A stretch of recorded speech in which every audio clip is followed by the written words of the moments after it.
Oh, say, can you see by the dawn's early light what so proudly we hailed at the twilight's last gleaming, whose broad stripes and bright stars through the perilous fight o'er the ramparts we watched were so gallantly streaming, and the rockets' red glare, the bombs bursting in air, there you go. gave proof I didn't know if you had one or not. the night that our flag was still there. Oh, say does that star-spangled banner yet wave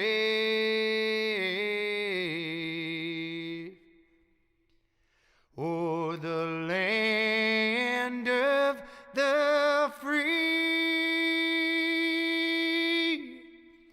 and the home of the brave?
Hi, race fans. Welcome, man. We're live tonight here at Homestead Miami Speedway for the Sim500 Kick-Ass Beef Jerky Truck Series. And got the last chance qualifier running right now. These guys, man, are trying to get geared up here. We're under the lights here at Homestead. Gonna be a good one here tonight. These guys, tire wear, patience, and a lot of hard passing it's gonna be, but let's get underway here. I'm Joe White up here in the booth, as always, accompanied by Jeff McConey, my bad. Well, Jeff, I don't know if you're back yet or not. I know he stepped away for a second. What do you think we're going to see here tonight?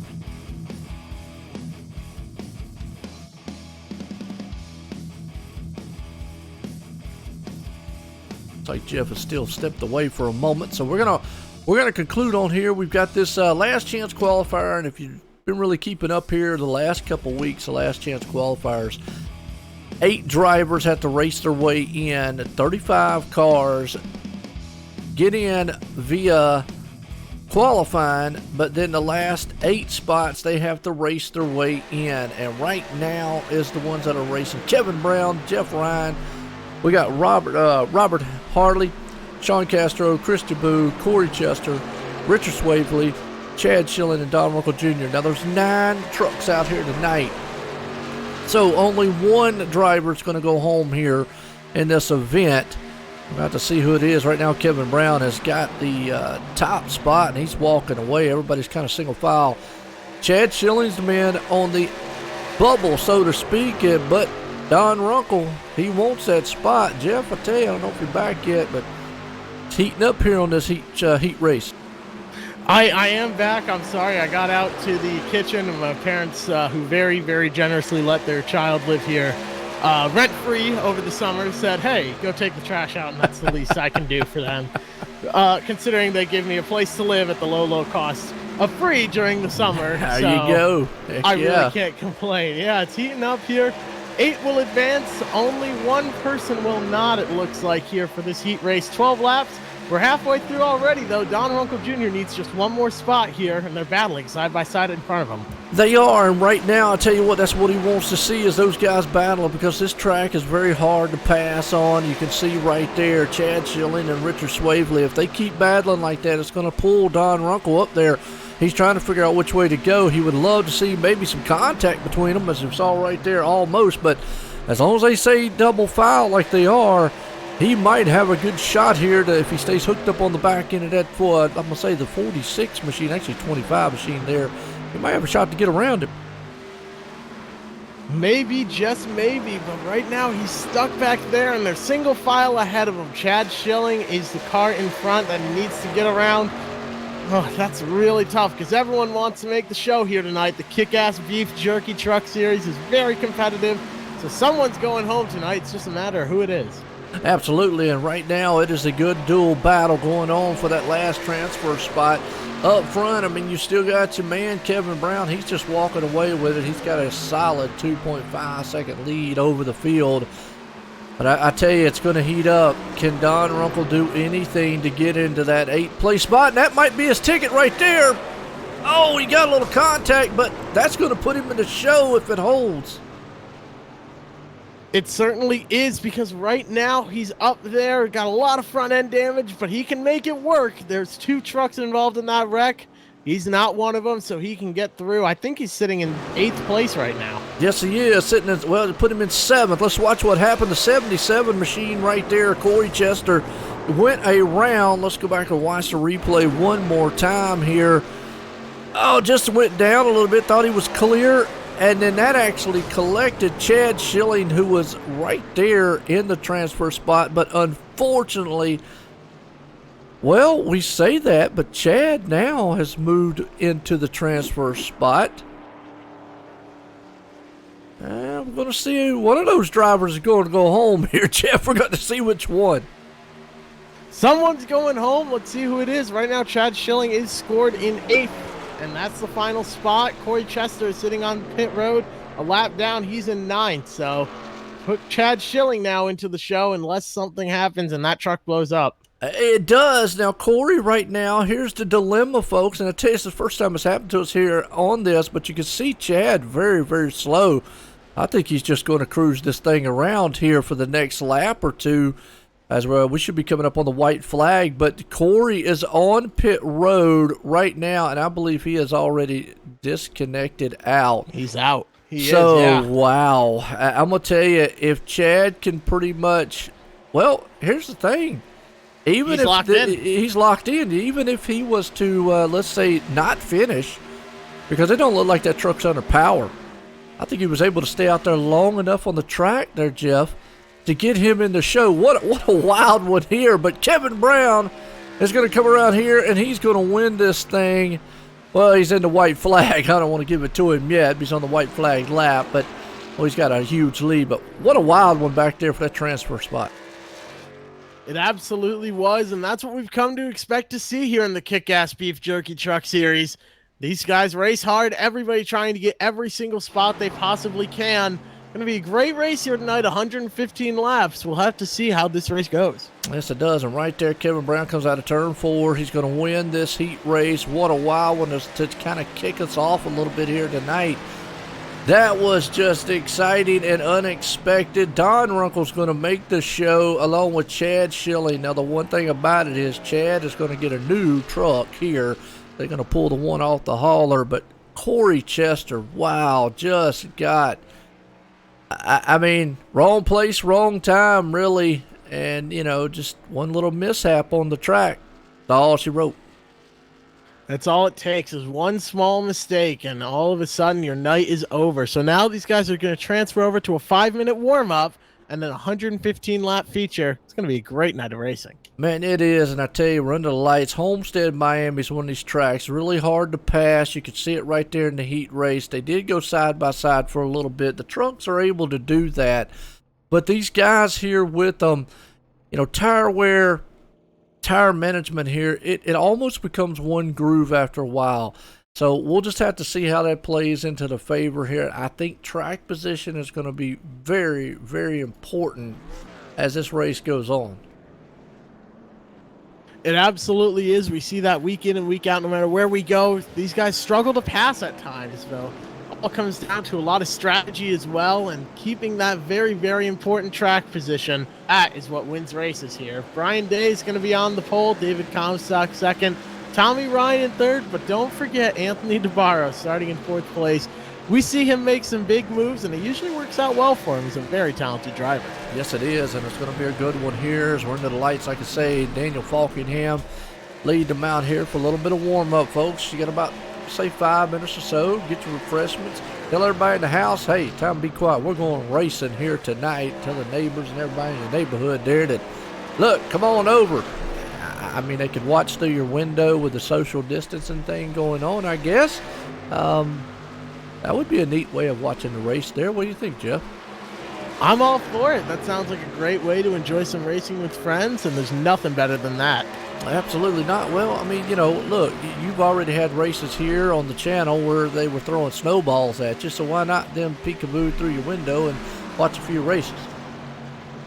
Hey, yeah, that was crazy. That was absolute mayhem. I still can't believe that. But I think I was the big loser in that snowball fight, unfortunately. So, oh well. Yeah, well, I tell you know, what we're going to see here and what we're watching in the warm-up. Right now, again, I feel like, you know, this place we could have some good long green flag runs. Usually that's what Homestead brings about it. But one groove. When they start out the tires here, I think you're going to try to get everything you can as a driver early on. You're going to utilize that low line, but as the run goes on, you're going to see the middle high lane. I could be wrong because remember they redid this track, and ever since they redid it, you know, it used to be you was up against that wall. Now, some of the guys are maybe kind of in the middle of the track. Yeah, there's all different lines that you can run here. There's no one right way to do it. The best thing that you can do, though, is make sure you save your tires and be smart. But you're right. There's all different lines that you can run at this track from the bottom to the top. It all depends on how your truck's handling.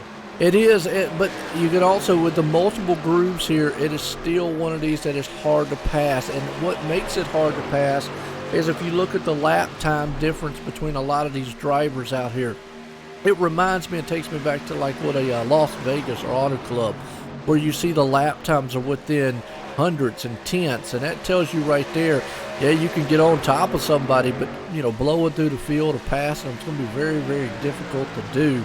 And I think that's what we're going to see tonight. Good little, you know, battle right here watching with Tommy Ryan and company, and that just kind of gives us an idea of how hard it is to pass. They've been side by side the last several laps. They have. I've actually been watching that battle as well. The 19 all the way down on the bottom, pulling out on track, with the 28, the 7, and the 99 have all three been trading blows here, trying to see what they can do, trying to find which lane is quick. I'm most impressed that the 7 truck is holding the outside. Mike Montesi, he's making that outside work, so that could be something to keep an eye on here in the future. And we just spoke of it, you know, we talked about multiple grooves. I really feel like that middle lane that he's in, as the tires go away, might be the place to be. I could be wrong. I know in the past the high lane has come in as the tires wear out and the run, you know, kind of goes a little bit longer. I think that's why he's holding on right there. But, you know, with good tires and with this cool air out here tonight under the lights here at Homestead, You definitely could be able to utilize that low line, and we're seeing Tommy Ryan do it. We are, and Tommy Ryan is very, very talented. He's had a lot of real bad luck in the past with these races, and now he's sort of figured something out in these trucks, especially compared to the K&N cars. He's been strong this season, someone you always got to keep an eye on. He's starting third tonight. Don't forget about him. He qualified with a 32-35. Very quick driver out here tonight. I'm excited to see what he can do. And you just saw right there, finally, the number 7 there, Mike Maltese. He went around him, and I feel as the run goes on that middle high lane is going to be the place you're going to want to be. You know, Tommy was able to stay down there, but if you don't get that pass early, I think the tires are just going to fall off too much, and the momentum of this place, I mean, it's a little bit of momentum style track too.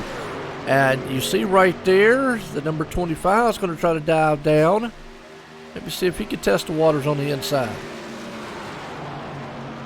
Maybe the inside line could be quick here tonight. I'm not really too sure. This is a very difficult track for me personally. I've never been able to quite figure it out, so we'll have to see who gets it rolling here. But right now, the warm-up's over. They're getting ready to take the grid.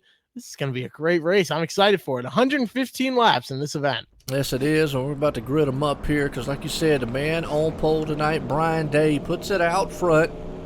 David Comstock's going to start in second. Tommy Ryan's up to third. We got Anthony DeBarro, call him the Silver Bullet. He's going to start in fourth. Chad Cole, the Iceman, there in fifth. Timothy Johnson up to sixth. Donnie Leah there in the seventh. Justin Fuller has a madman wide open right there starting in eighth. Tyler Dalton in ninth around the top 10. Thomas O'Leary. We look through it here. We got a huge star-studded field here tonight of these guys, and it's a challenging track at Homestead, so we'll have to see what these guys can do and modulate with these trucks. We certainly will. Someone to keep an eye on, Donnie Leah. The last time we were at a big, wide-open track, we saw him get out front and stay out front until, of course, he got passed. As soon as he lost that lead, unfortunately, he dropped like a rock. Are we going to see the same thing from other drivers? Donnie Leah is a multi-time NASCAR champion. He's won in the trucks in real life. He's a fantastic driver, racing the trucks, the Xfinity cars, the Tour mods, everything that you can imagine he's wheeled out there and done well in. So keep an eye on him. Starting in seventh, going to try and work his way through the field. He's shown how quick he is before, though. Maybe we'll see more of the same tonight. Yes, it will, and like you just said right there, I think what's going to, it's just my view on what I've seen on some past races. Usually when a guy gets out there and runs, and we've seen this multiple times, they get out there, they feel real comfortable, they know what their truck or car will do out front, they know what it'll do in clean air. It's when they get back into that dirty air behind other cars and trucks, they don't know what it does. The problem with that is, I think it benefits guys who race maybe third, fourth in the top 5 most of the race. They know what their truck's going to do, and then later on in the race, get out front. We'll just have to see how that plays out here. True, you want to stay out front the whole entire race, but hey, sometimes you got to see what that thing's going to do in traffic. Pace truck man out of turn 4, though. We're going racing at Homestead. Here we go, kick-ass beef jerky truck series. Green flag flies, and we're racing here at Homestead. Brian Day leads the way, but on the outside, David Comstock. Tommy Ryan looking low behind, but it's a battle side by side for first place. We'll see if that high line works for David Comstock. We saw it quick earlier, but it gets a little bit loose. Holds 4 wide. Man. Oh my God, Jeff, I don't know if you saw that. What happened was they got checked up on the start up in the front. That jacked the whole field up in the back. They were 4 wide coming out of turn 2. We were lucky that was not a Talladega big one right there because those guys were able to hold on to us way back here in the backpack. It's, around about 20 or some place, but they are still 2 and 3 wide throughout the field. This is what we're going to see on restarts. Now everybody's trying to get single file. My goodness, I don't doubt it in the slightest, but man, great job by everyone to keep it going straight. This is a fantastic race so far. We're 2 laps in. Brian Day solidly out front. Tommy Ryan in second. David Comstock has slid back to third. Let's see if this 99 truck has anything to say to Brian Day, though. He's got a couple car lengths to gain on him, and right now Chad Cole up to third place. everyone is getting around David Comstock, but he slipped into line in 4th place right now. Yeah, it is. It's a tailgate party up front right now. Like you just said, you got Brian Day out front, Tommy Ryan there in 2nd, Chad Cole to 3rd, David Comstock up to 4th, Donnie Leah in the 5th. You got to go all the way back to, I'm going to say, well, you got to maybe all the way back to about 13th, 14th place spot for you get side-by-side racing going on, as everybody's single file all the way through the field to about the top 12 or so. A battle for 2nd is brewing. Chad Cole trying to get up on Tommy Ryan, form a run, but right now, not much is there. Tommy Ryan gaining on Brian Day, getting up to that back bumper. Like you said, though, we'll have to see how his truck reacts in traffic. It's a straight line here all the way back. The top 10 are lined up. The first side-by-side battle is for 11th. That's Thomas O'Leary taking it to the bottom on Nick Silver, I believe, Nick Silver. Yep. No, the numbers on the side of the cars is not quite correct all the time. Nick Silver looked low there and trying to make a pass here. That's a battle for 12. Well, yes, it is. You got Daniel Falkenham, Nick Silver back there in the mix. You're right. I don't understand why iRacing does that sometimes, folks. Between the ticker and what they are on the car, it's got a little bit different. But you're right, up front, Tommy Ryan has reeled in Brian Day and is looking to see if he can't take that lead away from him. But Chad Cole, I've said it many times, that guy kind of sits back. A race like this is probably the one he's going to really, really love. It kind of plays in his favor. Be patient here, ride it out, see what happens, and you can see it. He's up to 3rd right now. David Comstock there in 4th. Donnie Leah hanging on the 5th. Everybody's single file for the moment. Everyone's holding on, and it's green flag so far. Lap 6 of 115 in the books, coming to complete it. And get on to lap 7 now. A battle for the lead is brewing, but Tommy Ryan just can't seem to get a run on Brian Day. Little shaky up there, but Brian Day's holding on, not letting Tommy Ryan get a run. Most of your action is going on probably mid-pack back here around the 18, 19 place spots. You've got Ron Howard, Jose Gonzalez there in the 26 machine. Call him Speedy, looking good so far, but Ron's going to take that spot away from it. But still, they go single file. You got to go a little further back, though, before you get double file racing. Back here at about 38, 39 place spot, they are nose to tail. John T. Wimbish, Kevin Brown and company, they're almost 3 wide. Well, they're on top of each other back there. Very hard racing, but very clean racing so far. I think everyone sort of learned over the past couple weeks, if you want to finish first, you must first finish. It's not the fastest driver that wins the race. It's the first one to take the checkered flag. So you have to finish the race first and foremost. Tommy Ryan, though, is right up on that back bumper, and Chad Cole as well, waiting for an opportunity to jump. Anyone in this top 5 can really make something happen. And look who rounds out the top 5. Mr. Donnie Leah worked his way up from 7th to 5th right now. Looking for more, though, as we are on lap 9. Yes, it is Donnie Leah in that number 29 machine. Anthony DeBarro right there behind him. Justin Fuller drives to the inside of the 19 of Tyler Dalton. They'll go door to door down the bad stretch. The 29 machine there, Timothy Johnson, though, is going to try to run into tire tracks of Justin Fuller.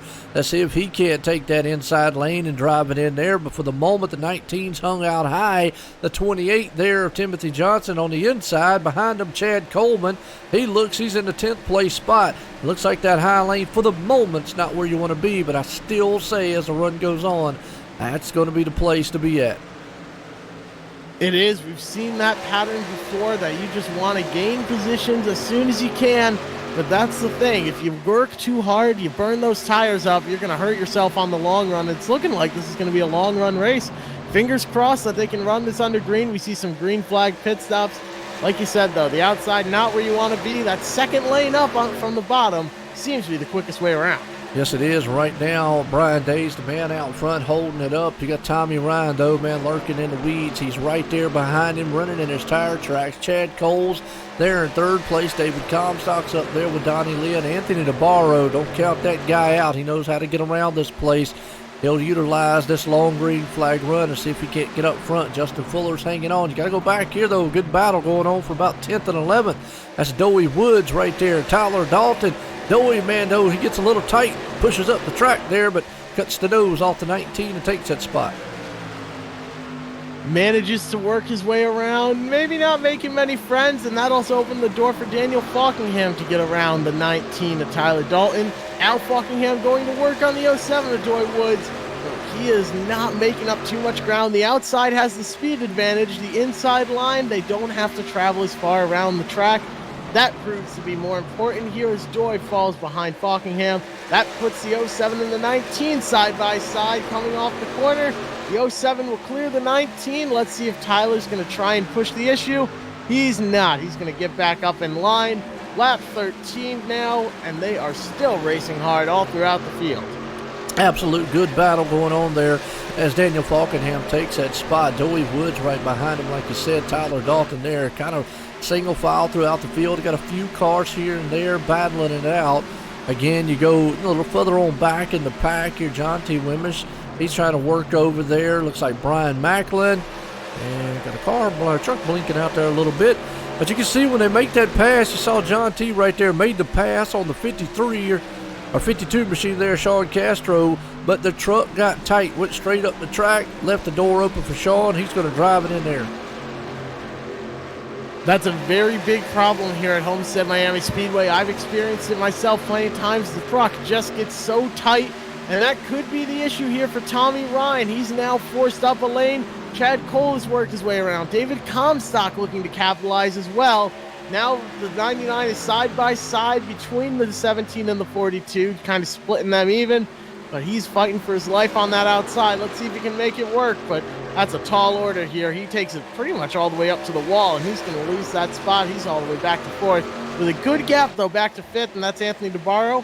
Someone falling back a little bit, though, is Donnie Leah, now back to eighth. He was running fifth. Might have burned his stuff up a little bit there. It's very easy to do. We're starting to see guys that are better on the long runs. You can also see right there, surprisingly, Anthony DeBarro falling off the pace a little bit. Justin Fuller trying to fill these trucks out still early in the race here. They're going to see what they can get and, see how far they can maybe push the truck, see how far they can push those tires. Still hanging down low, kind of a little bit different than what you used to see in here. Again, back in the past, this track was a high lane affair. Not tonight. Right now, they're actually standing a lot lower than I thought they would, but still, Justin Fuller trying to move in, and you're right, Chad Cole, but it's all Brian Day out front, and he's having himself a good day out there in that number 60 machine. He certainly is someone to keep an eye on as well. Jose Gonzalez, he's sort of a sleeper pick wherever you go. Started in 19th, sitting in 19th. He always manages to work his way up through the field, though, and make something happen. That 26 truck, he's always someone to keep in mind at the end. I call him Speedy Gonzalez out there, and I tell you, Jose's a good guy. He's got a good sponsor this year, running the Ford Entertainment Group PC machine out there in the number 26. He's, like I said, 19th. Maybe just trying to be a little patient, see what the truck's got, see what he's got here, or early on. Right behind him, Tyler Overstreet there. Glenn Campbell's going to do a little side-by-side door-to-doors. They make contact there coming out of the turn. Trade paint, thought about 3 wide as they go into the turn. Jeff, don't know if that's going to work. That's a very difficult thing to pull off here. And someone else falling off the pace very quickly is Tommy Ryan. He's now fallen all the way back to 5th place. And, man, he's just getting eaten up by the competition. Not sure what's causing that, but long run speed doesn't seem to be in the definition, in the vocabulary of Tommy Ryan. He's struggling.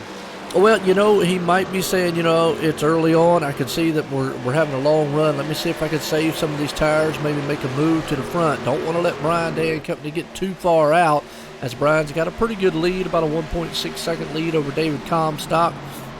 But you don't want to lose too much ground. Here comes Justin Fuller. My man's got that nice-looking Bojangles machine, but he's pulling up there with Timothy Johnson right there behind him. Those two guys are drafting awful well with one another. Well, they are tight right there on the track. They certainly are. Some very close racing right now. The next battle for position that's furthest up is Tommy Ryan, once again losing positions. Now he's lost 5th place to the 51. The 28 machine looking to get involved. Justin Fuller and Timothy Johnson trying to take advantage. Opens the door for Donnie Leah as well. I can imagine we're going to see Chad Coleman and Daniel Falkingham try and get around as well. Not a good start here for Tommy Ryan. He was all the way up to 2nd, and now he's falling through the field. Yes, it is right there. He's all the way back, like you said, to 7th. And he's in the clutches of Donnie Leah. As Donnie's going to look to the inside, you got a 2x2 battle here. 4 trucks, 2 up high, 2 down low. As Timothy Johnson's looking on the inside of Justin Fuller to see if he can't make that pass.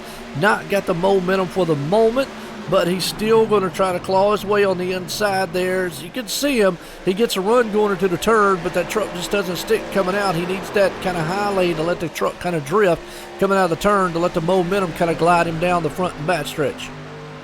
It seems like that's the word of the week in and week out, as they're now looking 3 wide, and the 38 thinks better of it. Chad Coleman decides to back out. But the word of the week every week seems to be momentum, because as soon as you lose it, it takes a long time to build it back up to where you had it before. You brush that wall, you make a mistake, it takes a long time to overcome that, and it's very, very easy to do, to lose that momentum, and then you're in a whole lot of trouble.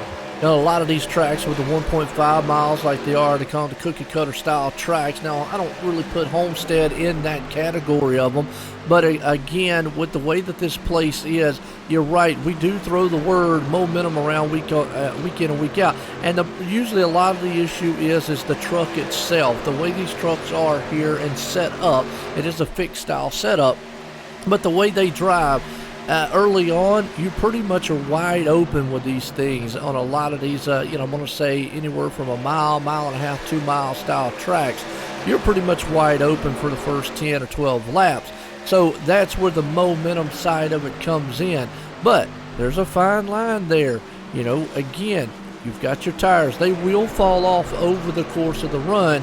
It's still, though, at the track like this, Jeff, they're not utilizing the brake all that much. I mean, you might crack the throttle a little bit going into the turns, but when you're not really hammering down on the brakes like you would, let's say, a Martinsville or Bristol or something like that. So if you do have to touch those brakes a little bit, that's where that momentum gets lost, and you lose so much of that speed. It's almost like a plate track.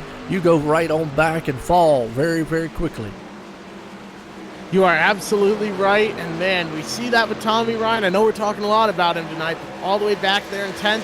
Somebody moving up through the field, though, how about 22nd to 9th? Daniel Falkingham working his way up through the field. That's absolutely phenomenal to gain 13 spots in 25 laps here. Man, that's really impressive. I'm excited to see what he's able to do over the course of the entire run, but pit stop should be coming up in the next 20 laps or so here. Hopefully we'll stay green to see that. Absolutely, it's been green so far, and we've had actually just the one caution out there early on. Well, I wasn't a caution, excuse me. It was in the heat race that we saw the wild finish there. We've actually been caution free here so far in the race. But you're right, as far as Daniel Falkingham goes, I've seen him have the start in the back before, along with David Comstock, another one out there that I've seen come through the field. But Daniel out there got that Raging Cajun on the side of the truck looking good, that kind of midnight blue paint job there in the 39. Hey, he's raging to the front, but you've got to still, this is another word we throw around week in and week out, patience. They use it for a little while, but then at the end of the race, it kind of just goes away. You're right. It's a big step here to try and get up to the front, and holding your position is one thing and making passes is another. And that's the big difference between a good driver, I think, and a great driver. A good driver can hold their position. A great driver can go from 22nd to 9th and make something happen and fight their way through the field, as well as holding their position when they need to. Take a look at Brian Day. He's got a 1.1 second lead over second place. He's just locked it into cruise control right now. Doesn't need to do anything crazy. Just hold on and ride. And this is what I was talking about at the beginning of the race here before it started. You see Brian Day right now, he feels very, very comfortable, very confident. And as long as he stays in that position to where he is, he knows what that truck will do. But we've seen time and time, and I have over the course of many races, calling, watching, and racing, that when you get that comfortable and you all, mess up or get marred back in traffic, then that's when you don't know what the truck or the car will do. We've seen it in real racing. We've seen guys dominate races before, get out there, lead 100, 120 laps, or more of the race, get marred back at 5th and 6th, and they never are able to get back through the field. Why? Because they're not 100% sure what the car will do or the truck will do. I'm not saying that Brian will end up like that or they all end up like that, but it's something you have to, as long as everything's going right, hey, you look like $1 million. You're absolutely right. And Brian Day right now looks like he's racing for $1 million. He's hitting all of his marks, doing everything he needs to do right. He's out here having a great time in the Kick-Ass Beef Jerky Truck Series, the Sim500 League, going really well for him so far as he's led every lap so far. 30 laps in, 115 in total. So another, oh, what'd that be? 86 laps to go here in this event. There you go. And you got David Comstock there in second, Anthony DeBarro. So you do got some heavy hitters up front with Chad Cole, Timothy Johnson, Justin Fuller, Donnie Leah, Chad Coleman, Daniel Falkenham, and Doey Wood rounding out the whole top 10 here. A lot of guys single file. We got a couple guys on, pitted. Jose Gonzalez has made his pit stop. Randy Yoakum earlier on making a pit stop. I don't know if that's something that strategy-wise they're doing. I don't know how the tires are. It would be interesting to maybe get an insight from somebody out there. I want to appreciate everybody tuning in because we're live under the lights here. Homestead Miami Speedway for the Kick-Ass Beef Jerky Truck Series here at the Sim500. It is a very good one. Oh, we got a crash. Donnie Leah. Oh, Donnie Leah wrapped up in a wreck, and that's something you hate to see. Having a great race, but oh my goodness, a lot of trucks involved in that wreck. Donnie Leah was stalled on track. Steve Gottschalk got involved. Oh my goodness, a lot of cars involved after that caution had come out. I know, and I just saw it right there. Steve Gottschalk tried to slow down, and just nothing he could do. But let's go back on Donnie Leah right here and watch this again. That truck came out from under him, and boy, I'm going to tell you what, Daniel Falkenham, let's ride along with old Daniel Falkenham because he actually saved that truck. We're going to ride along here, but wow. Man. He got a little bit of nose damage, but I'm going to tell you what, was able to hang on to it. Just unfortunately there, Donnie Leah, that truck just violently came out from under him. Yeah, that's just a byproduct of racing here at Homestead Miami Speedway. These trucks snap loose sometimes, and that's what we saw. Almost looks like he just sort of got up and walked away, though. He didn't hold his brakes or anything after that wreck. Might have just stood up and walked away from his sim rig at that point. Just so frustrating for when that happens. But that ultimately led to a much bigger wreck behind him involving Steve Gottschalk and a few other cars. Coming down pit road, though, I imagine we're going to see 4 tires all around. These drivers were about 1.6 seconds slower than their qualifying pace on the last laps that they ran under green. So quite a big difference here in tire wear. Brian Day has that first pit stall, slides right in. Oh, he might have gone a little too hot. No, he's perfectly in his box. Right at the front end of it, though. So we'll see who wins the race off pit road. David Comstock, Tommy Ryan all behind. But man, that was very close there. Yes, it was. And you know what? The way this race is, I feel at the end of it, we're going to see some guys take 2 tires there. I got a feeling just took 2. Absolutely. That's what I was thinking he did because he beat all those guys out on the track. I think, though, if you're marred back in traffic, you're going to have to do something on pit road here. It has a feel here of us having a long green flag run. But under caution for the first time tonight here, Donnie Leah unfortunately losing the rear end, collecting, and then Steve Gottschalk just nowhere to go, tried to get woed up, and just got collected up into that one, a hard lick, unfortunately. Those guys back there just coming around. Next thing you know, hey, there's a truck in the middle of the track. Yeah, it's a very frustrating circumstance when that happens, so... Right now, it's just a little bit of mayhem. Chad Schilling did end up coming back down pit road. I think he might have missed his box. Yeah, I'm sorry about that, Jeff. It looked like, he did miss his box. Which is also very, very frustrating. So, unfortunate for him. I talk about it week in and week out here, Jeff, and I don't know if you see it. I know you do multiple other broadcasts. You do multiple other tracks and stuff like that because, hey, I'm going to say it. Folks, if you don't know, I got the voice of Stanford Speedway up here with me, Jeff Makem. He does the virtual side of it. He also does the announcing there on the track and a little timekeeping there for him. So it's awesome. And, I say mental mistakes is what I say. And that I say it week in and week out. These drivers, they make them when they go into pit road. We saw right there, that can cost you a race. We've seen that.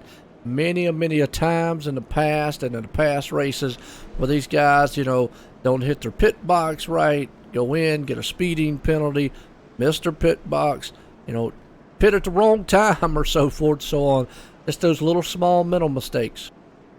You're right. Mental mistakes are absolutely killer here in any series, but man, especially here. Very unfortunate to see, and right there, a mental mistake just put Chad Schilling all the way back to 27th. Now he misses pit box. Very unfortunate. Brian Day, though, still out front. David Comstock second. Anthony DeBarro now up to third. Chad Cullen fourth. Justin Fuller, the man who knows only one speed, and that is fast, now rounds out your top five. And lights off on the pace truck. Good set to go back green flag. Brian Day is going to lead him around. David Comstock right there in second. Anthony DeBarro third. Chad Cole up in the fourth. Justin Fuller is going to be in fifth, like you said here, as everybody's going to be 2 by 2. These restarts are wild when here at Homestead because everybody is kind of equal, and you're going to try to get what you can get early. That's the name of the game, because we saw what happened. As soon as you get spread out, very hard to pass, very hard to catch someone. It is, and Brian Day was a very hard driver to catch. We'll see if David Comstock can make the outside work here on lap 37 when they come back to the line. I don't know, though. Brian Day was very quick and really never faced any challenge once he was out front. Absolutely. So here we go. We're getting set to go green. The pace truck's in turn 4. Here we go out of turn 4 right now. Brian Day and David Comstock right there along with them. Lights off. Pace truck's going to drop off. Green flag's about to fly. Green flag in the air. Brian Day up in the front has David Comstock to his outside. I should say had David Comstock to his outside as he gets clear easily.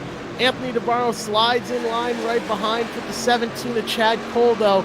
Sort of the odd man out. He might lose another spot to that 28 machine of Timothy Johnston. They're all lined up, though, at the front, but a caution further back. Oh, big wreck there in the back, and that involves Steve Ritter, Jeff Ryan and company. Let's go back, kind of see what transpired back here. Jason Barham. Oh, yeah, Jason Barham just lost it just like Donnie Leah, and unfortunately just slid right in front of a lot of the other trucks there. Nowhere to go. Wow. Yeah, it's very easy to do here. The back end just slips out, and all of a sudden you're around. Shane Ewing wrapped up there, the 16, the 54, catch a piece of it. A lot of damage to those cars, we'll see, but cautions certainly breed cautions. Jose involved. Yeah, Jeff Ryan, E.J. O'Rourke involved. You see the 32 take a hard lick into the wall. Problem with this track here, too, it's kind of narrow once you have them in a pileup right there, and also you have a bunch of trucks together. See, Jose, though, doesn't look like he hit anything. He was able just to kind of get that thing slowed up. Not sure if anybody hit him. Yep, Jose was actually able to get it stopped in time. Very unfortunate to see. Jose Gonzalez is always quick here at the end, and he's really usually does a great job of staying out of trouble. But I don't know. It doesn't look like it's too bad here. The front end is a bit damaged, but should be able to keep running. Tommy Ryan right in front of him. I wonder what happened to Tommy to fall all the way back to 35th, huh? He was having problems there on that restart, but you're right, way back in 33rd position, 35th, like you said. I mean, that's going to hurt. Not sure. Look at, well, we're not going to be able to look at his last pit. His last pit stop looks pretty okay. So I don't think there was anything wrong on pit road or anything like that. Not 100% sure what happened to him on that last caution and pit stop, but unfortunately got him marred way back in traffic. And you know what I know, that's going to be an uphill battle to try to battle out to get all the way back up front. It certainly is. Making passes here is not easy, and being stuck this far back can really put you in a bind. Even with so many laps left in this race, it's going to be about 70, a little over 70 laps to go left in this race. It's still very difficult to overcome being this far back. Yes, it is. But Brian Day is loving everything he's seeing right now. We've said it was going to be hectic on the restarts here, and it has been. Well, folks, appreciate everybody tuning in. Like what you see, like it to share out there. I know the league definitely would appreciate it, as we always appreciate it here at OSR Network, online simracingnetwork.com. Your home for fun and exciting sim racing. And it has been definitely exciting here under the lights at Homestead Miami. for the Sim500 Kick-Ass Beef Jerky Truck Series. And let me, obviously, put our awesome promo code up here, Jeff. You know that. Kick-Ass Beef Jerky, 19% off. Put in the promo code Sim500 at kickassbeefjerky.com and get some of that stuff because it's definitely as good. Oh, it's better than good. It's fantastic stuff. I wish I had a little bit more. Maybe I'll get another sample package in the mail here in a couple weeks I can try out here on stream. Fingers crossed. It's some very good stuff. Kick-Ass Beef Jerky. Like you said, 19% off with the promo code Sim500 at kickassbeefjerky.com. Definitely go and get some. Yes, it is. And like I said, I appreciate those guys coming on board. Got a host of sponsors here on board at the Sim500. But the Kick-Ass Beef Jerky guys here, Jason Behrman Company, they do an outstanding job. And it's been an outstanding race so far with Brian Day out front, David Comstock in second, Anthony DeBarro third, Justin Fuller fourth, Chad Cole up the fifth. We've kind of pretty much just pinpointed it all night long here, Jeff. It has been, a tough place to pass, and it's just been one of these style races that long green flags. I think most of our cautions are probably going to happen either maybe towards the end of the run or like what we just saw right there, kind of during the beginning of a restart. But it's kind of weird because both of those trucks just kind of snapped out from under them. You're absolutely right, and the beginning and end of a run is where it's most difficult to control the car, or the truck in this case. That's where it's most difficult to control, where it just wants to slide right out. So cautions breed cautions, unfortunately. That's a well-known phenomenon. Right now, they're coming back, getting ready to go back green here. Hopefully, they can run another 40 laps under the green flag like we saw earlier, or 30 laps under the green flag like we saw earlier.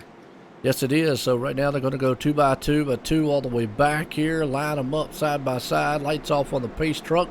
Brian Day has owned the top spot from the start here, the green flag on, David Comstock.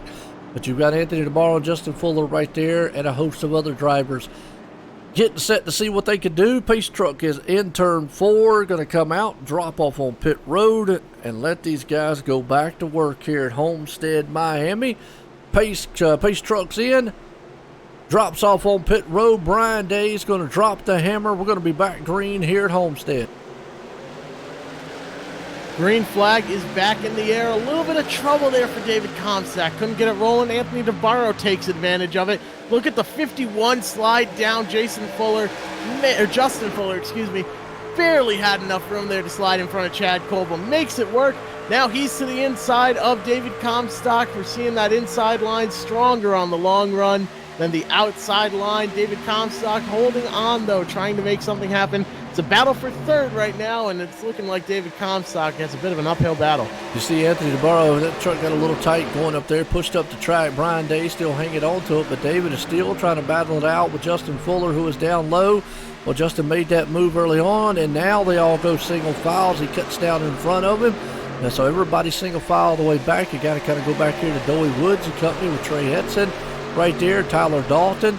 They're going to go side by side, but man, I tell you what, we got trucks in the far back here, about 24th position here, Jeff. If you look, they're 3 and 4 wide. They were down in the grass, and we got a truck sliding, but he holds on to it. Maybe, but right now, no caution flag up front. Anthony DeBarro has taken the lead away from Brian Day. This is where we see what you were talking about earlier, where how the truck handles in traffic. Brian Day had smooth sailing when he had no air in front of him.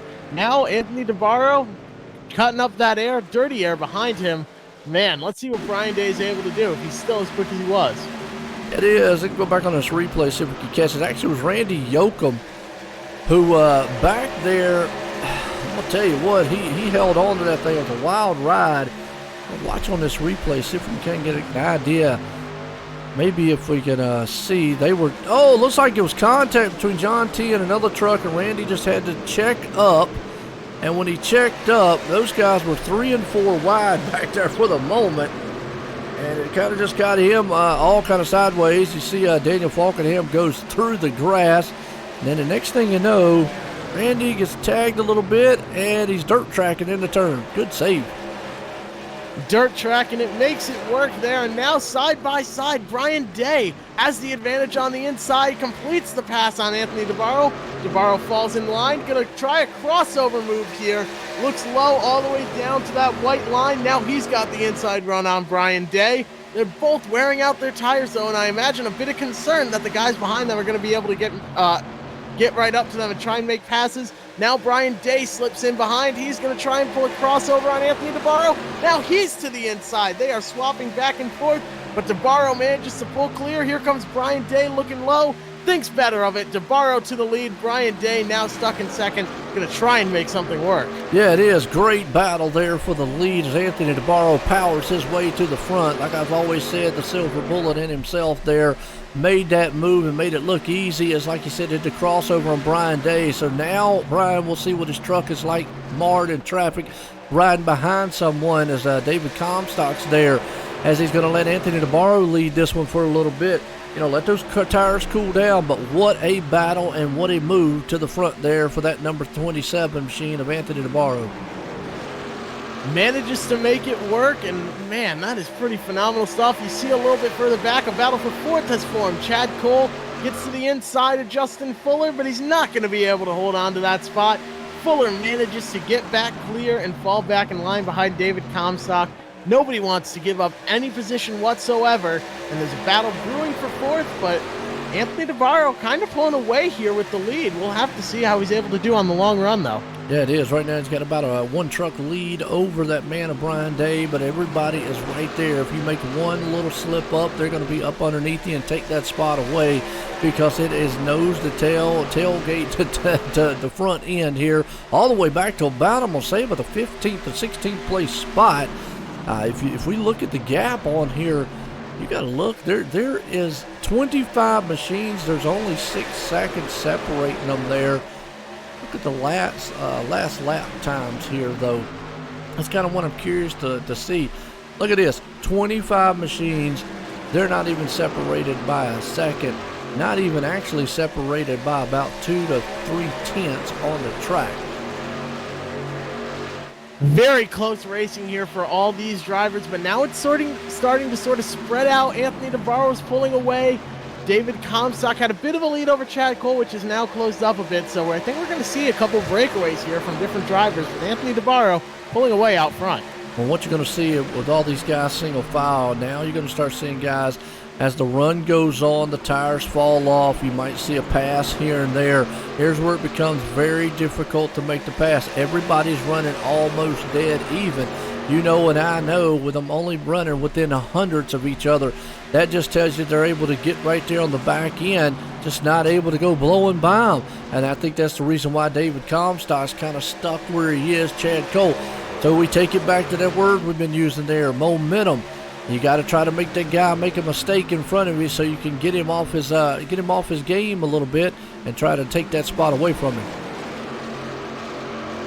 Everyone trying to take a spot away from somebody else. David Comstock now gets a little bit tight on corner exit, but he manages to make it work. Carries a lot of speed, gets up to the back bumper of Brian Day. Decides not to make a run, though. Very interesting. I thought he was going to look to the inside. Said to himself he didn't have quite enough speed there, I guess. Now the top 5 are all lined up, though. Justin Fuller is the last of that group, and they've sort of pulled away from everybody else. But Timothy Johnson is still there within striking distance. Trey Edson, Tyler Dalton, Joy Woods, everyone there still has a chance here in this race. We're 53 laps into it, almost halfway. Almost feels like what it'll be on a plate track. You were sitting right there, you're drafting with the car, truck in front of you, and you're just kind of saying, you know what, I know I'm a little faster, I could go around. The problem is, lack of a better word, you're kind of a little scared to do it, because you know as soon as you dive on the inside or outside to try to make that pass, that truck behind you, perfect example, David Comstock, he might be able to tick faster there than Brian Day, but if he goes and makes that move, he knows Chad Cole's right there, and all it's going to take is a little slip up, and then he can lose not only just one spot, he can lose many. He absolutely could. One small mental mistake can lead to huge ramifications here.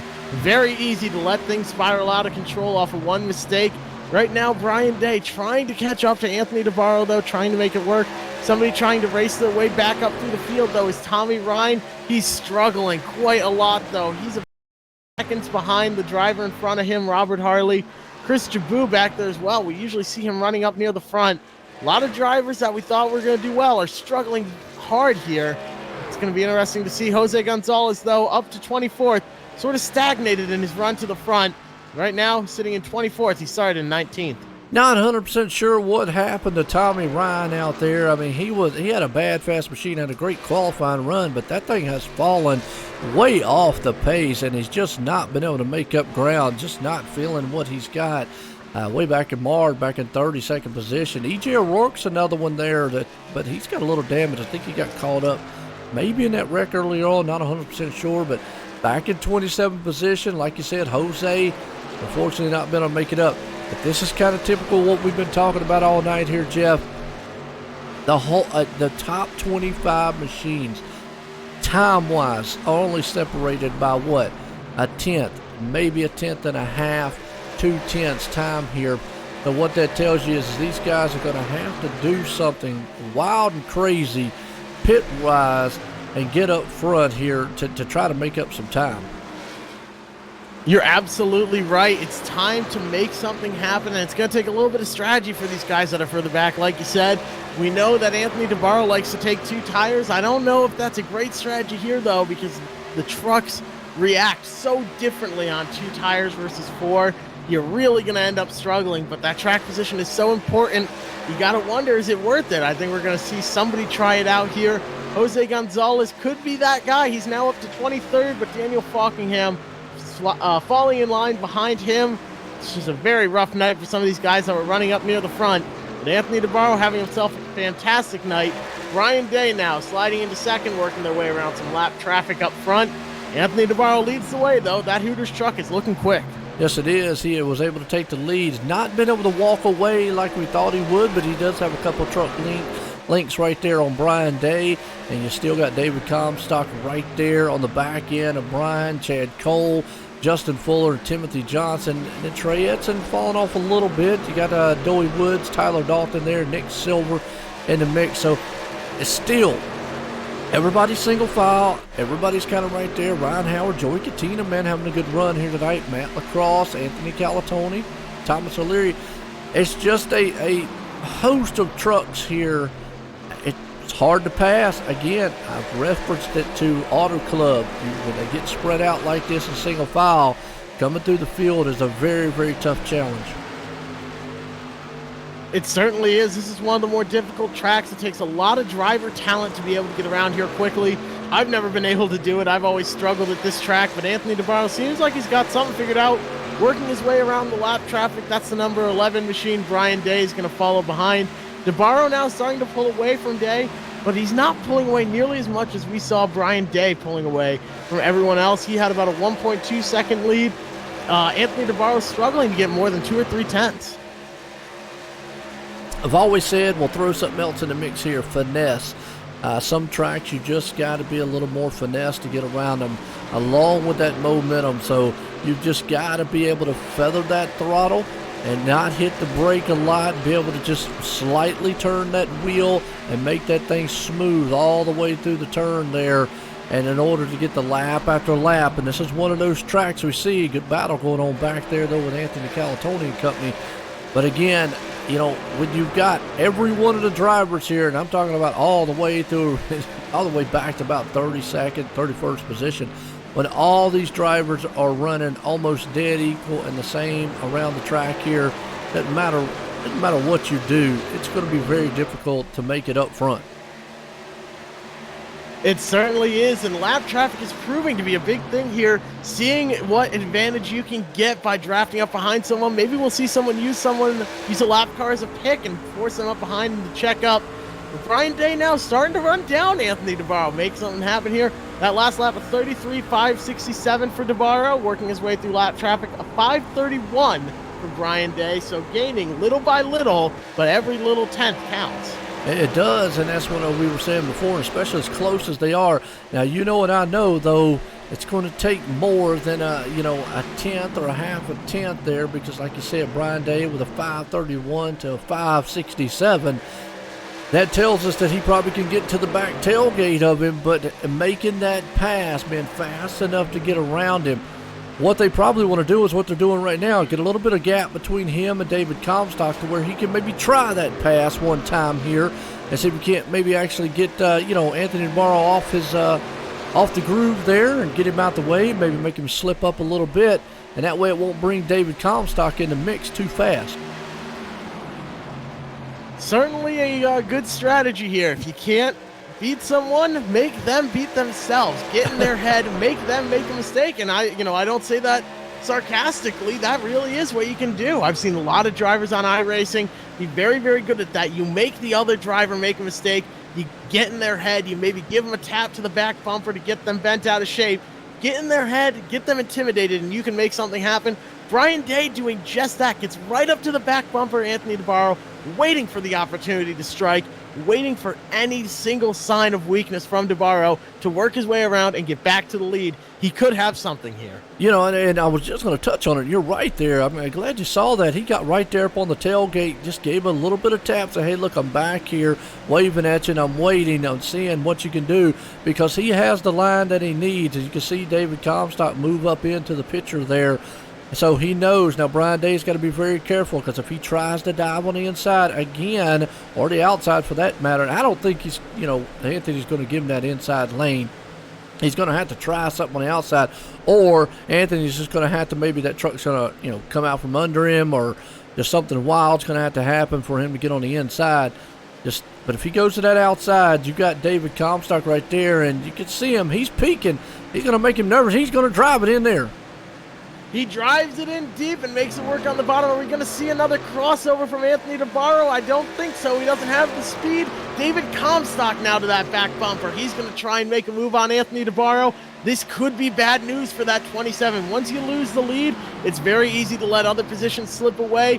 The 42 gets right up to that back bumper of Navarro, tries to get in his head. Let's see if it works here in these next couple laps. We're over halfway, 68 laps in the books. Brian Day returns to the lead now with the caution coming out.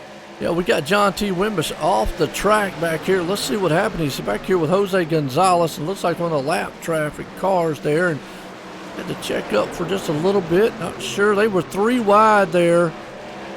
And lap traffic, I think they just kind of, him and Jose got together. Next thing you know, hard into the inside wall. John T. Wimbish slapping the wall there, and that was kind of a product of lap traffic. They both guys, him and Jose, were just going to try to take it 3 wide, but unfortunately John T.'s night done. Yeah, it was just hard racing there coming off the corner. You see them touch just barely, and then Jose gets all out of shape. That's not bad driving by Jose. He's a fantastic driver, or by John T. Wimbish. They're both very talented drivers. But once you make that first tiny contact and the truck gets bent out of shape, there's so much downforce that once they're not pointed the way you want them to go, they're just gone. And saving them is a Herculean task. And Jose Gonzalez, unfortunately, gets into John T. Wimbish, and that's going to end John's night. Yeah, it is unfortunate right there. John was coming up through the field. Well, we'll see Brian Day. You want to bring him up here and get a word with him. He definitely has a fast machine. Let's see him make sure he makes his pit stop here. Don't want to mess him up on that one, but I'd like to see how he thinks that track is right now. It's interesting because he was able to get out front, maintain the lead, and then long green flag, he let Anthony go around him, and then was able to make that pass again. You're right. Now he's down on pit road. Anthony Navarro quickened to his box. Brian Day looks just as good. Let's see who has the faster pit stop, can get out in first. I don't think we're going to see anyone take 2 tires here. That's a bit risky. 45 laps to go in this race. It's flying by here at Homestead Miami Speedway. Got some good long green flag runs, and you're right. Looks like Brian is going to win it off pit road over Anthony. Barely. Wow, that was a good race off pit road there. So let's bring up old Brian here and get a word with him. Brian Day, you white in the boots, care copy? Yes, sir. Unclear. Well, I tell you what, Brian, you've had a bad fast machine all night. You've been out in front there. Did you learn anything, though, by riding behind Anthony on what your truck can do later on in the race? Because everybody's pretty close here so far. Well, I learned the first run. I kind of used my right front up a little bit more than I wanted to, so I really try to just kind of stay behind him and just kind of use the draft and save my stuff. And Seemed like it worked. Seemed like he was starting to fall back there right before we passed him before that caution came out. So it's like it has been every week. It's just about saving your right front and trying to put yourself in best position to utilize the good right front towards the end of the run. Well, do you think you got the truck to maintain out there? I mean, you got some heavy hitters behind you, so how do you think it's going to fare? And also, is this your last pit stop here? You think you can make it all the way? Well, let's see. We got about 45 to go. I think we can make it. And I think we got the truck to stay out front. It's just making sure to keep that good balance to saving your stuff and going as hard as you need to keep the lead, because clean air is pretty key. So, but yeah, I think we can get it done. Well, I got to give a shout out there. I do love the team name Bubba. So, well, you're looking pretty good so far there, Brian. Good luck on the rest of the race. All right, thank you, sir. Y'all have a good one. All right, there we go. Well, I think they finally found their team name there, Jeff. Team name Bubba. That's a good one. Bubba. There you go, Bubba. I really like it. A great run for him so far tonight. Let's see if he's able to continue it, though. He was quickest in qualifying, and now he's quickest on track. He's back in front. You know, and he was kind of hesitant on that pit strategy there, saying that he can make it all the way. I feel like fuel they should be able to. I think they're going to be good. I think the tires is what he's talking about. And you can see right there, kind of concerned. Even though he's had the fastest machine, tire wear, and then having somebody getting marred behind somebody like he did there and having to make a pass, it's going to be interesting. You know, at this point, if it goes green the rest of the way, which you know and I know sometimes that don't happen because it's going to ramp up here, you know, as the laps wind down. But in the back of your mind, if it goes green, do you early on run this thing hard and hope that you know, kind of save enough towards the end? I think it's going to depend on the driver. There's some that are going to push it and hope for a caution, and there's some that are going to hope that it goes green the whole way. If you're Brian Day, you have the advantage where you run as hard as you need to, and that's it. You can just hold that lead, and that's all you need to do. Save those tires as much as you can, and really at that point you're sort of making your bed and you have to lay in it, but you never want to give up the lead under any circumstance unless you're only doing it because you're going to be the only guy to have enough fuel at the end. But I don't foresee that happening. Right now, I think Brian Day is going to run as hard as he needs to make sure he wins this race. And if a caution comes out, great. If not, oh well, and hopefully he can stay out front. But Anthony DeBarro on your back bumper is not something that these drivers want to hear. He's very quick week in and week out. He's led a lot of laps here tonight. Let's see what happens on this restart, though. If Brian Day is able to hold him off, takes the green flag, looks like he's going to be clear of that 27. Now he needs David Comstock to get up next to him. That would be perfect for Brian Day. If Anthony DeBarro gets stuck in a side-by-side battle with David Comstock, looks like that's what's going to happen. Advantage to the 60 here. He wants that side-by-side battle, but there's a wreck behind. Yeah, it is wrecking. Still wrecking. Oh, 17 went around too. That was Cherry Cole, but man, you're right. They was a... Well, let's kind of just dissect some of this here because there's some multiple things happening. Anthony Calatoni, well, it happened in front of him. The 20 truck there went around. Let's see what we can break all this down because well, that was a wild one there. Trey Edson was one of the first ones here to crash. Actually, the truck in front of him lost it again. We've seen that multiple times, and then another wreck happened behind him. It was just chaos all over the place. Yeah, it really was very hard to get through for all those drivers, unfortunately, but it looks like a majority of drivers worked their way through clean. Chad Cole, after that wreck, managed to get a little bit loose, but hold on to it. A fantastic save by him, but not something you want to see here if you're Brian Day out front. Now you know you have enough fuel, but that was working out perfectly for him where he had David Comstock and Anthony DeBarro battling side by side. That would have just bought him a little bit more time, and now he's hoping he sees that again in his rearview mirror when this restart happens. Oh, huge wreck, you know, here watching the slow-mo, and I tell you, it was just some hard impact among a lot of drivers there. Happened that number 4 was the one that he just kind of lost it, Robert Gillenwater, and we've seen it all night long on restarts and long runs. That rear end just comes out from under him. I don't know. kind of interesting here. Let's see if we can't bring up Anthony DeBarro. I'm kind of interested to see if this is if they're feeling a looseness on that truck or what here. Anthony, Joe White in the booth, got a copy? Yeah, how you doing, Joe? Pretty good. I tell you what, every caution we've had has been a kind of unusual. You've had some long green flag runs. I know you've had a bad fast machine. You got out front there, but it seems like a lot of these cautions, these have been just kind of single trucks losing it coming out of the turn. Is the track, I'm not seeing it up front with you guys, but is it really loose coming out, or is it kind of a tight, loose feeling?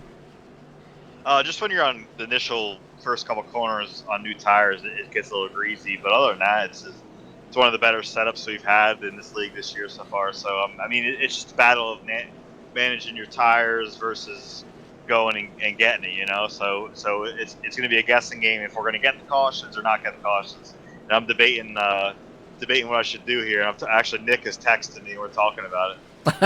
Well, we asked Brian earlier on if it is, but if these cautions keeps up, then that's going to throw the whole different game plan there. You were able to make it around Brian earlier in the race. Did you learn anything there that might help you, the closing laps here, to maybe put this thing in victory lane?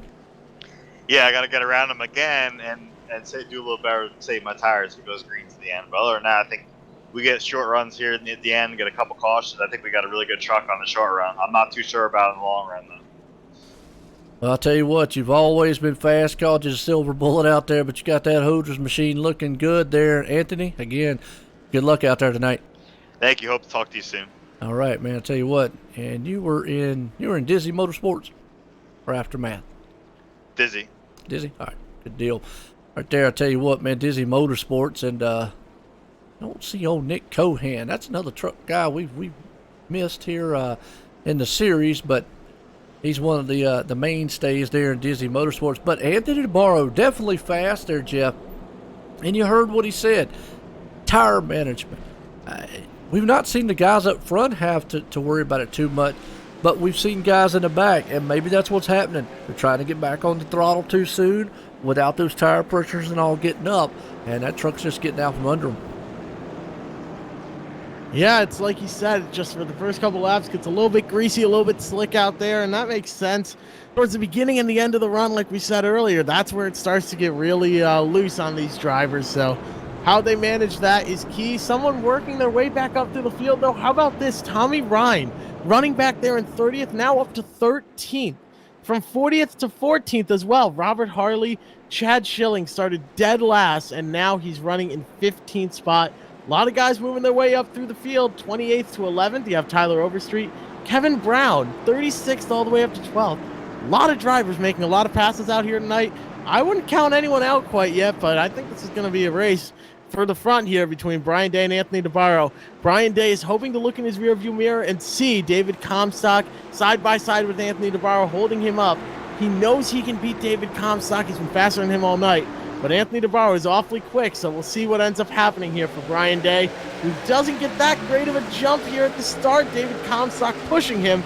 Now he's side by side with the 27 Anthony DeBarro, but he's got the inside line. Let's see who manages to take it here. Coming off turn 2. I don't know who's going to have the advantage. Let's see. Brian Day looks a little bit quicker now, and David Comstock gets to the inside of Anthony DeBarro as well. But right now, Brian Day isn't quite clear. Anthony DeBarro is holding the outside line quite well. Man, this is a great battle for the lead. Yeah, it is. Anthony right there, he understands he's in trouble if he stays up top, because old Justin Fuller jumped right down. He could definitely fall far back. Timothy Johnson's there, but he needs the early on here. Brian Day understands he's got to save those tires out there. And, you heard what Anthony said. He's got to get up front and make that pass again, and you just saw it. That's the first time the first time we've seen him get loose up there, so he's driving that machine hard. He is, and now he's just lost the most important thing here, momentum. He's lost all of the momentum he had built up, now trying to get back to the inside of Tyler Dalton in that 19 truck, working to race his way back to the front, but man, that's really tough. When you lose all that momentum that you've built up over a lap, it takes you a couple laps to get it back. That's huge there for him to snap loose off the corner. I tell you, I think these, I was going to say early on that the cautions here would benefit Anthony DeBarro, but, right there, definitely not the restart that he wanted. And the longer runs, I think, benefits Brian Day here. But, with that mishap, might be the other way around now, as Anthony's going to have to battle his way back to the front. And you know what I know. But another guy, check this out. Tommy Ryan, look at that. Coming back to the field. Remember, he was way back in like 33rd, 34th position, way off the pace. He, put it up front earlier on, fell back, but he's up to 11th right now. And looking to gain more as he's got a good run coming up here on Tyler Overstreet and Doy Woods. Very good run for him coming so far, working his way back up through the field. I think at this point, though, Anthony DeBarro is now going to need a caution if he wants to have a chance at winning this race. And I say that because he's going to have to use up a lot of his tires to get past Timothy Johnson, to get past Justin Fuller and David Comstock, and to even make a run at Brian Day. He's going to need to use up all those tires versus Brian Day right now. He's just on cruise control. He needs to just sit around and wait for the next 34 laps to click off, and he'll come home the winner if nothing major happens. Just cracked the top 10. Tommy Ryan, I tell you, he's on the move. He just went around Doy Woods right there to take that spot. Oh, Tommy Ryan, got to give him a hats off if you don't put it in victory lane. This is definitely a comeback kid here tonight at 99. Wow, he fell off the pace huge, way back in 30-some position. Did not take two tires either, so I think that caution might have benefited him hugely right there, but he is in the top 10, and he's coming back to the front slowly but surely. He's someone else that needs a caution. Right now, Anthony DeBarro has a run coming on him from Tyler Dalton, Now he's stuck battling for 5th place. He doesn't want to do that. He wants to be up there making passes, not being at risk of getting passed. So now he's sort of got to sit and wait. He's hoping for a caution at this point to try and make something happen, but Tyler Dalton isn't going to make it easy. Brian Day is probably smiling right now, happy to see that Anthony DeBarro is back there in traffic. That's his biggest competition on the night, I think. Right now, and you're right, Anthony DeBarro has just fallen off the pace, and he's in trouble at the point that he's sitting here. But look at this. David Comstock has learned something. He has been sitting back there studying all race long on what's going on, and he might have learned something. Don't count Justin Fuller out there either, or Timothy Johnson for that matter. But David Comstock right there, remember, he's been up there all night long, so he has watched the battle between Brian. He's watched their line. He's watched what they've done on the track, him and Anthony. And right now, he's holding pace there with our leader, Brian Day. Keeping pace right now is David Comstock. He actually gained about half a tenth that last lap, like you noted, but how hard is he running the truck versus how hard is Brian Day running it? I think Brian Day is just sort of cruising at this point. He doesn't need to push it all too hard at all. He's been having a great run out there. Man, that's the big difference. Is being fast enough to catch someone is one thing, and I say this every week. Fast enough to catch them is one thing. Being fast enough to pass them is something entirely different. Right now, David Comstock might be quick enough to catch Brian Day, maybe, but I don't think he's fast enough to pass him.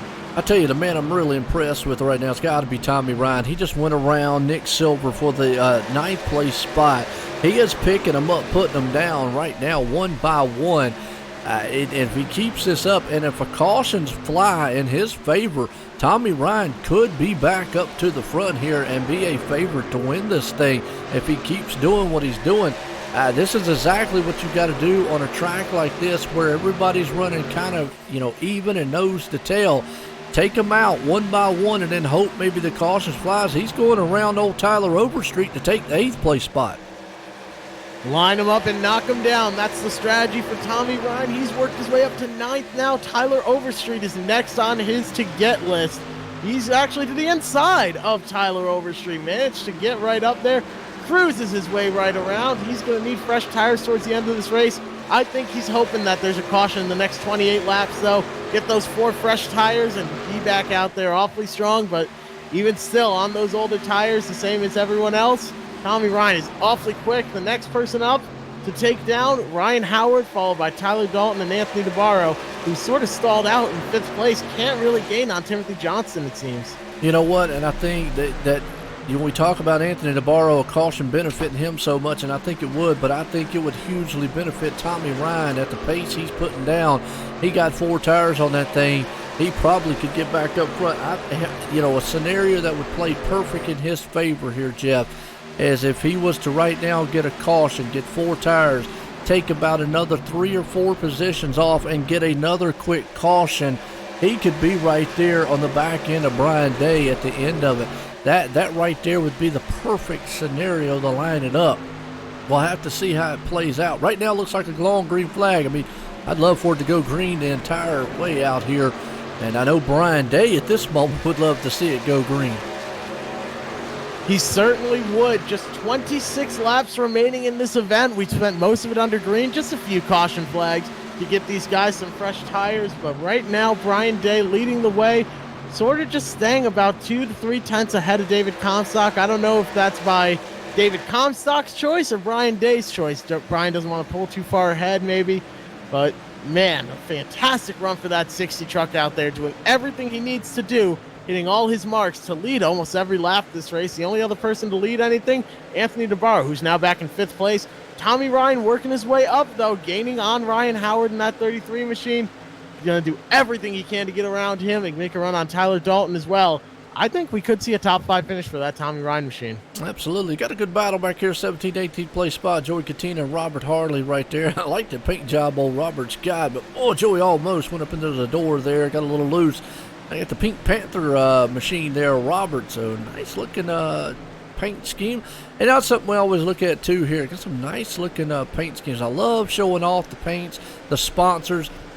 And you know and I know here, Jeff, and obviously, like I said, I got to brag a little bit about being the voice there of the virtual Stanford Speedway, so you know about how sponsors benefit sim racing in a whole and benefit what's going on out here. And you see a lot of great sponsors. Obviously, Kick-Ass Beef Jerky coming on board and on a lot of these trucks, but a lot of trucks here have their own sponsors, so to speak. And there you go. I mean, that's the it's kind of a mainstay here. I love showing off the paint jobs that these guys have got. Absolutely right. Virtual sponsorship is huge these days. I remember I was working last summer. I was pretty much bottom of the totem pole. I was an IT intern at a motor sales company based out of Massachusetts. And I mean, I put a logo on the race car, and just a few days ago, even, I was browsing through LinkedIn and actually saw my car that I ran on iRacing on one of the higher-ups in the company. It was posted to their LinkedIn page saying, look at what we're involved in. We're involved in iRacing. This was run by Jeff McConey in the event on iRacing. So virtual sponsorship is taken seriously by these companies, and it means a lot to them. And things you do, we've seen how things you do in the virtual world impacts, real life circumstances for, 2 major cases. We saw how it can negatively affect it with Kyle Larson, but also how it can very, very positively affect it with Landon Castle. He's built a very strong relationship now with Blue Emu, and it's looking like they're going to be on his car in a couple weeks here. Same thing with Garrett Smithley. He's got sponsorship now for an Indianapolis race. It's so much can happen, and even if it's virtual, the sponsors on the car absolutely take it seriously, just as seriously as the drivers do. It makes a difference what you have on your hood, and you want to represent your sponsors well. Absolutely. David Comstock's a great example of that with the RacingBids.com machine, and he is looking to maybe put that thing in victory lane here tonight. He's got to contest with Brian Day, who has had a very fast truck all night long, but he is there, and we've said it. Brian knows it. If he makes one little slip up, one mistake, just like that there, David could drive that thing up underneath him, and it'd be a long shot here, but we'll have to see. Can Brian Day hold on to the top spot, because David Comstock is there. We're closing in on about 15 to go. Absolutely. 19 laps left in this race, and David Comstock is knocking on the back door of Brian Day. Let's see if Brian is able to pick up the pace, or if maybe he's struggling a little bit right now. We don't know what's going on inside of his head. If he's sitting there saying, I'm going to let him get right up to my bumper and then pull right back away, or if he's saying to himself, I need a little bit more out of these tires, but I just don't have it. David Comstock could be playing possum, though, acting like he doesn't have enough speed to pass and could make a big move happen here. It's all going to be shown here in the next 18 laps here. Not much time left, so if you're going to make a move, it's time to do it now. Yeah, it is, and you can just see both of those trucks very, very evenly matched here as you see David Comstock. He is kind of letting that thing feather into the turn. I've always said back the turn up. Don't drive it in too hard. If you've got a truck or car that is very, very tight going into the turn, back the turn up. And what I mean by that is basically just let off the gas a lot earlier going into the turn. That's what it looks like David's doing. He's letting it kind of glide and coast. You can see he loses just a little bit of ground going in, but he makes it up through the middle off, and he is just utilizing all of the racetrack coming off the turn. As you see, Brian Day's kind of pinching a little bit coming off the turn there as we're riding along here with David. So right now, both of them are kind of dead even. The problem that David has here is he needs that line that Brian Day has got for the moment. You are exactly right. The key here is the racing line, which is about a lane off of the bottom. Brian Day has been just hugging that line there. You can see where the groove is worn in here. He's been hugging that line and making it work. He's also exiting a little bit lower than David Comstock is. That tells me David Comstock is getting a little bit tight, or he's trying to carry as much speed as he can off the corners. Brian Day just being patient. He knows he doesn't have to move his line. It's David Comstock's job to get around him. Let's see if he's able to do it here. Just 15 laps to go here at Homestead Miami Speedway. If David Comstock's got anything, he needs to start thinking about what he has to do to get around Brian Day, because it has been his day all day and all night long here at Homestead Miami Speedway with the kick-ass beef jerky truck series here for the Sim500. Appreciate y'all tuning in out there. Some guys' nights have been awful rough here at Miami. It's been like a hurricane for them out here, and they just got swept off the track. But up front, I'll tell you what, Brian Day, that guy, he's like a cyclone out there, and he's got all 8 cylinders running, and he is running away from David right now. He is. He's starting to pull away, flexing his muscles a little bit. Or David Comstock overran his stuff, and that could open the door for Timothy Johnston to get in there and try and steal second away. But Johnston has a half a second lead over Anthony DeBarro, who's back there in 4th now. Justin Fuller sits about a second back in 5th. Tommy Ryan, his amazing run has sort of stalled out now. He's got Nick Silver behind him and Chad Cole about 0.7, 0.8 seconds ahead of him. So he's sort of settled into 9th place right now. The only thing that can really shake this up here is a caution, which isn't out of the realm of possibility, but 13 more laps here at Homestead Miami Speedway. Brian Day is hoping they're all run under green. Oh, absolutely. He does not want to see a caution. He does not want to see that green-white checkered fly, because it's going to give one more opportunity for Anthony, David, and even Timothy Johnson there. And you see David now pulls back up on the tailgate of that man in the 60 machine, of Brian Day, who has had it all night long. It has been his. So does David Comstock have what it takes? Anthony DeBarro, though, I would not count him out yet. He is closing in very slightly, but the problem is he's going to have to contest with Timothy Johnson to get around him, and obviously David Comstock. Now, what he would love to see, and it, again, like you said, it's not out of the realm of possibility there, is if those 3 or 2 get up there and start battling, and he could get up there and maybe kind of steal it away from him. That is something that Anthony DeBarro is known for. He's gained about 2/10 in the past couple laps, but again, it's a question of, is he fast enough to pass them? He might be fast enough to catch them, but is he fast enough to get around them? That's very, very different. He's got to steal that line away from Brian Day, who's been hugging that bottom, running really with machine precision this entire race, the same line, lap in and lap out. 11 laps to go here in this race. It's time for somebody to make a move on Brian Day. David Comstock's in the best position to do so, but he can't even get to that back bumper of Brian Day. He's looking awfully strong, that 60 truck is.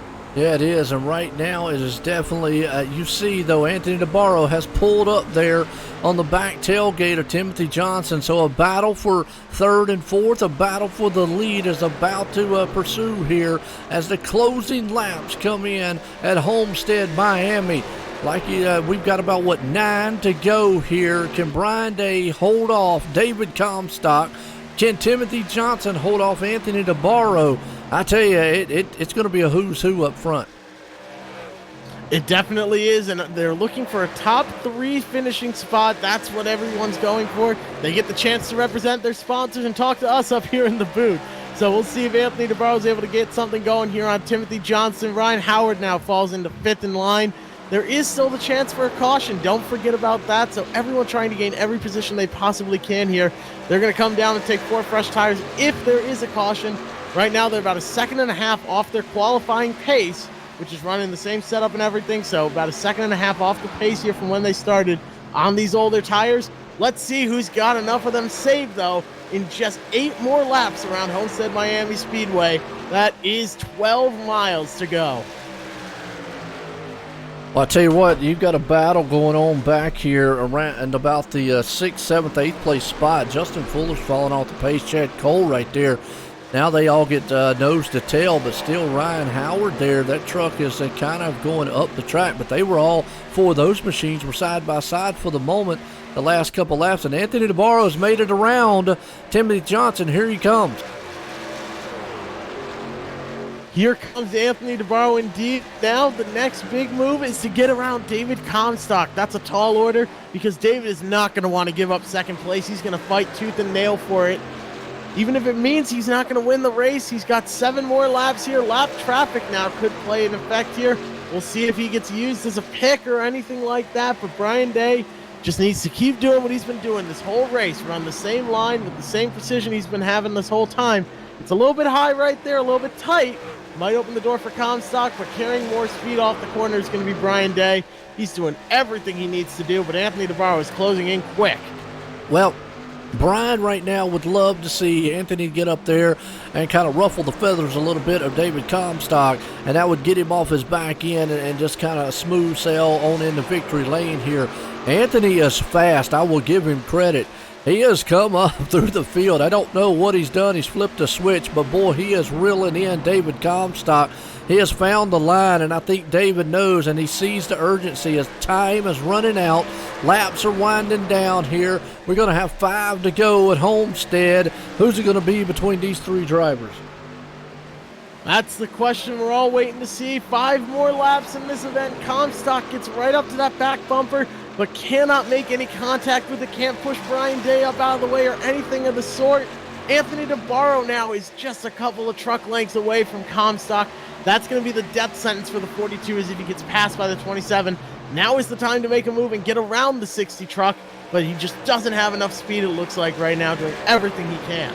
Yeah, it is. He's looking to the high lane, looking to the low line, but Brian Day is on rails holding that spot. Now they got lap traffic here again, but David Comstock's doing everything he knows to do.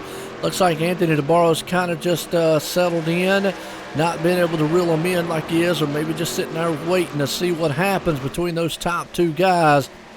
But nonetheless, this is a battle as the closing laps here. David looks to the inside for the moment, just not enough momentum to be able to get down there and take that pass away.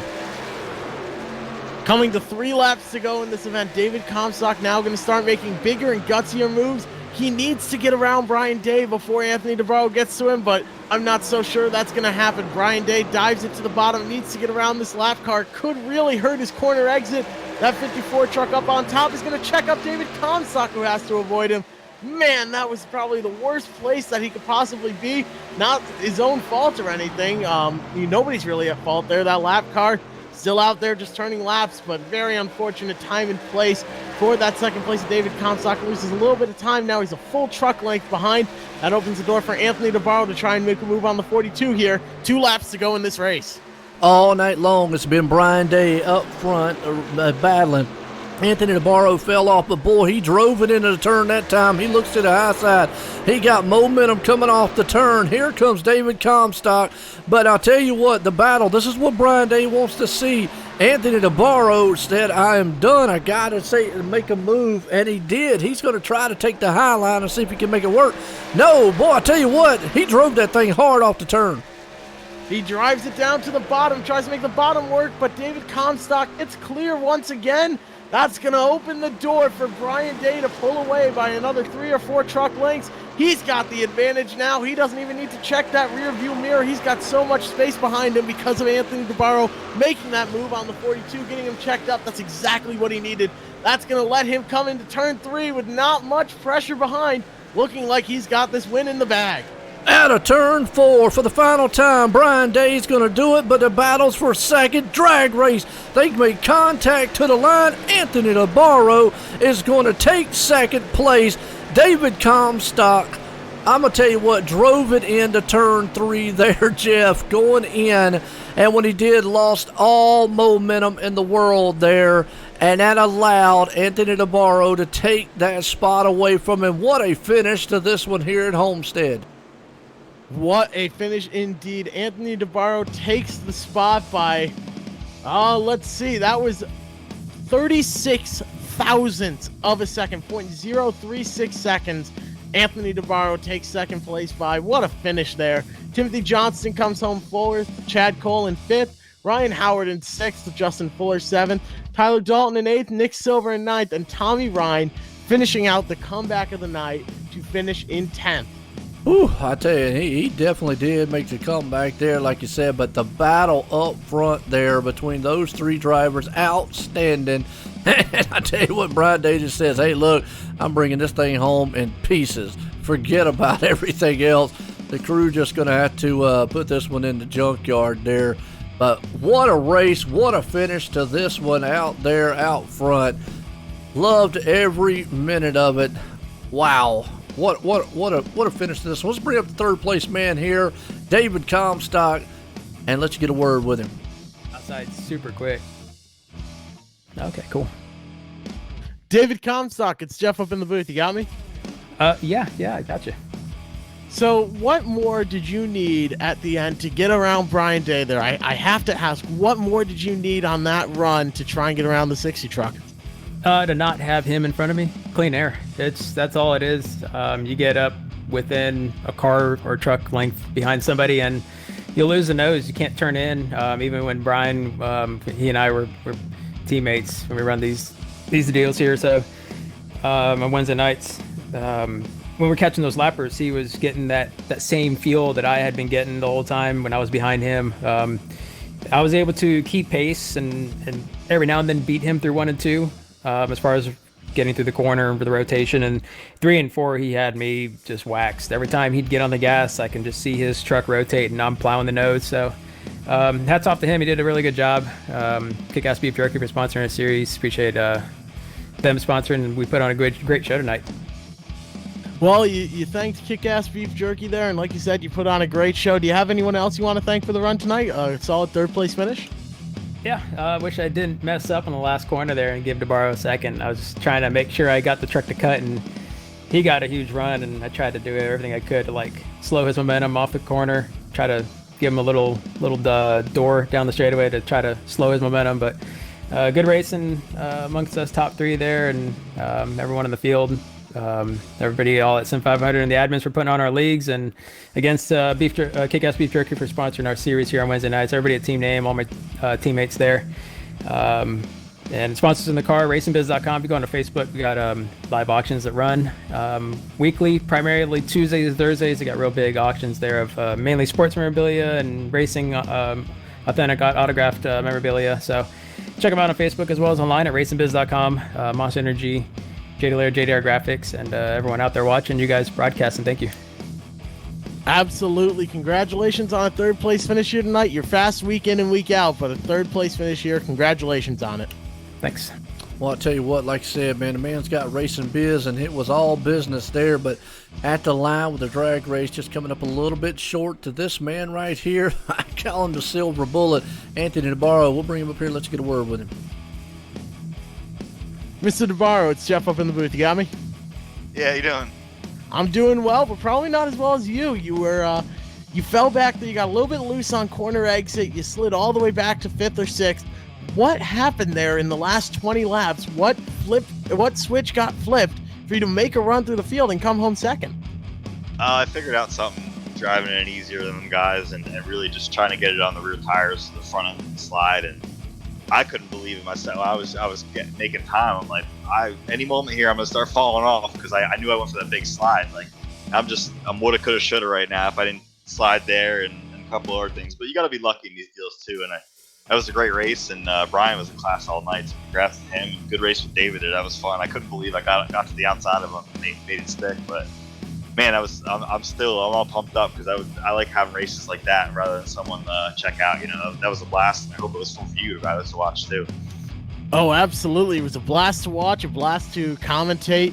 You always put on a show, Anthony, one way or another. You make something happen, so it's always great to watch. Congratulations on that second place finish here tonight. Got anyone you want to thank? Yeah, you guys are OSRN, and I'm looking forward to talking to you when I can. And guys at Dizzy, Shane and Tim, and Nick's not here tonight. We're thinking about him. He's having a little health problems with his father, so hopefully his father gets better soon. And we'll go to next week and see if we can get a win next week. Well, that sounds like a plan. Best of luck to you. Congratulations again on that second place finish here tonight and on a fantastic run throughout the field. Thank you. Well, I'll tell you what, man, they're awesome. Like I say, Anthony DeBarro, and I definitely didn't know that. I hope Nick's father definitely starts feeling better and he's able to get well soon, and Nick's able to get back out here racing. But this guy here on rails all night long. Brian Dage, you wait in the booth, got a copy? Yes, sir. Well, we talked to you earlier in the race. I said you were on rails once you was out front, but tell me, at any point were you a little bit worried there with David on your back bumper? Oh yeah, I think David was a little better at saving his stuff that run.